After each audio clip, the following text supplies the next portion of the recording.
Domingo, meio-dia, almoço e ferrovia. Aqui é Átila Almada, pesquisador da memória ferroviária paulista há 21 anos e autor de 3 livros. Hoje eu quero trazer para você uma história muito interessante. A história de por que existiu, por que começou a Companhia Paulista de Estradas de Ferro, e depois eu preciso fazer um convite muito especial. Se esse assunto de história ferroviária, de memória interessa, não se esqueça. Inscreva-se aqui no canal, ative as notificações por meio do sininho e ao final do vídeo, claro, deixe a sua curtida e o seu comentário. Vamos falar do nascimento da ferrovia padrão?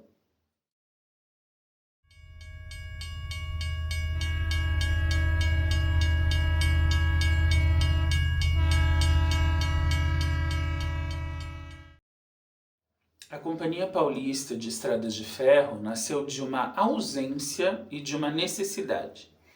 Como assim uma ausência? A primeira ferrovia de São Paulo, que foi a São Paulo Railway Company, também chamada de Inglesa, foi construída por uma ideia do Sr. Irineu Evangelista de Souza, Barão de Mauá.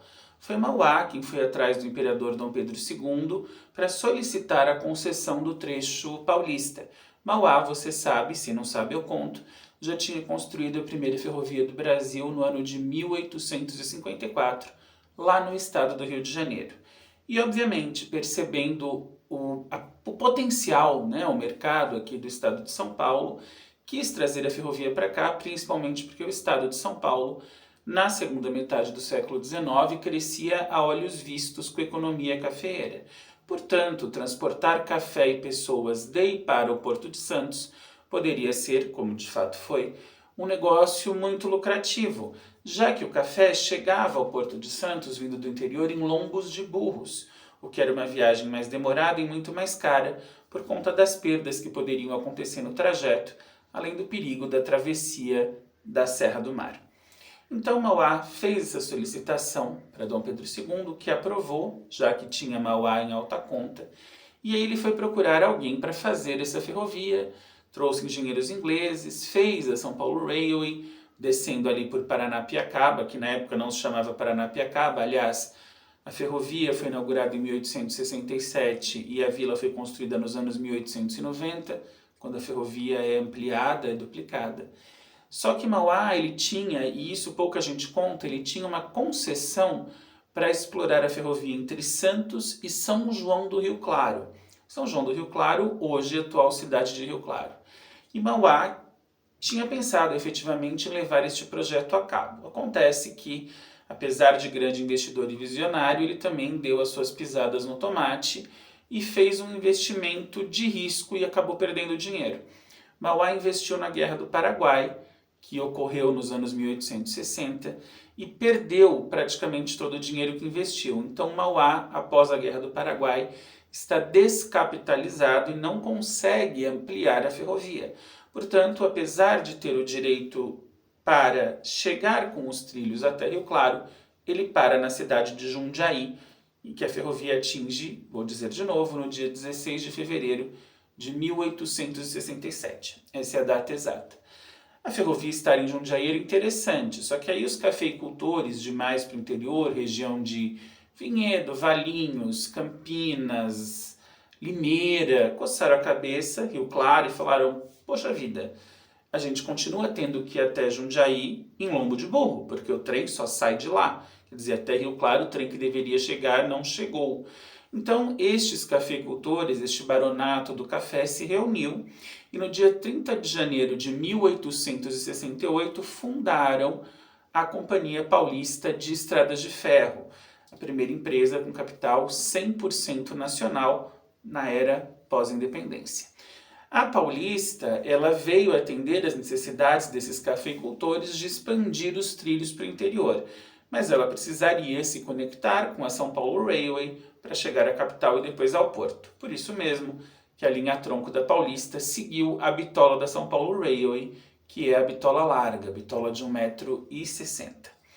As obras da Paulista então começaram, eles tiveram a concessão, já que Mauá não chegaria além de Jundiaí, e começaram a fazer essas obras para inaugurar a ferrovia o quanto antes. Afinal, tempo era dinheiro e dinheiro perdido já que de Jundiaí para frente os cafeicultores levavam tudo de trem e quem era mais no interior, como eu disse, tinha que vir nos lombos de burro. As obras se iniciaram tão logo quanto possível e os trens começam a circular em caráter de teste no ano de 1872, no comecinho do ano. A data oficial de inauguração da Paulista é 11 de agosto de 72, inauguração ao tráfego. Só que esse tráfego já acontecia antes. É que em 11 de agosto de 1872 foi feita a primeira viagem oficial com autoridades, com Dom Pedro II a bordo do trem, entre Jundiaí e Campinas. Mas a Paulista chega ali à região de Louveira, Vinhedo e Valinhos antes.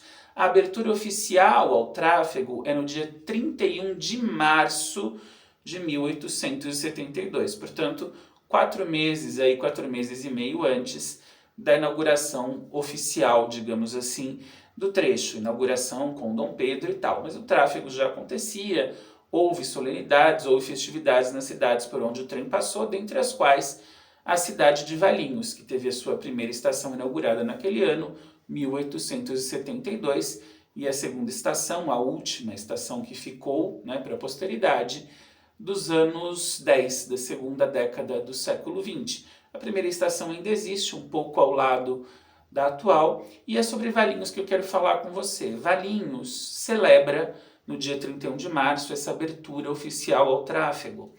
E nesta abertura oficial ao tráfego foi feito em 2019, para comemorá-la, o primeiro Valinhos ferroviário. Infelizmente ele não aconteceu mais, por conta das restrições, do isolamento, a gente sabe bem, mas o Valinhos ferroviário volta agora. O segundo Valinhos ferroviário vai acontecer no dia 30 de março, um domingo, que é a data mais próxima do dia 31, e eu tenho o prazer de dizer que sou da comissão organizadora deste evento.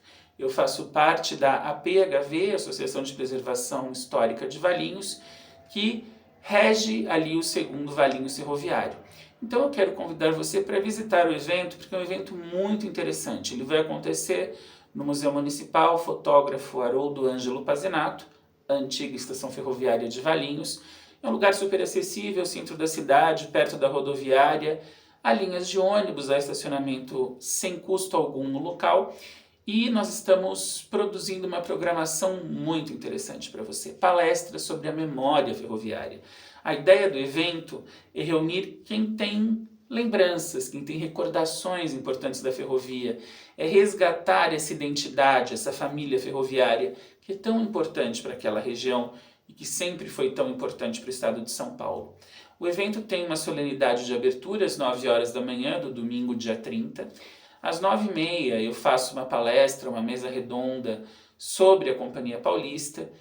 Terei a honra de ter ao meu lado Eduardo Levada, ex-ferroviário, e a confirmar o meu amigo Ângelo Zani, de Jundiaí, que faz uma palestra depois, mas participará também da mesa. Depois das 10h30, o professor Gustavo Souza, sociólogo aqui de São Paulo, vai falar sobre os impactos sociais da memória, porque a memória é tão importante para a sociedade.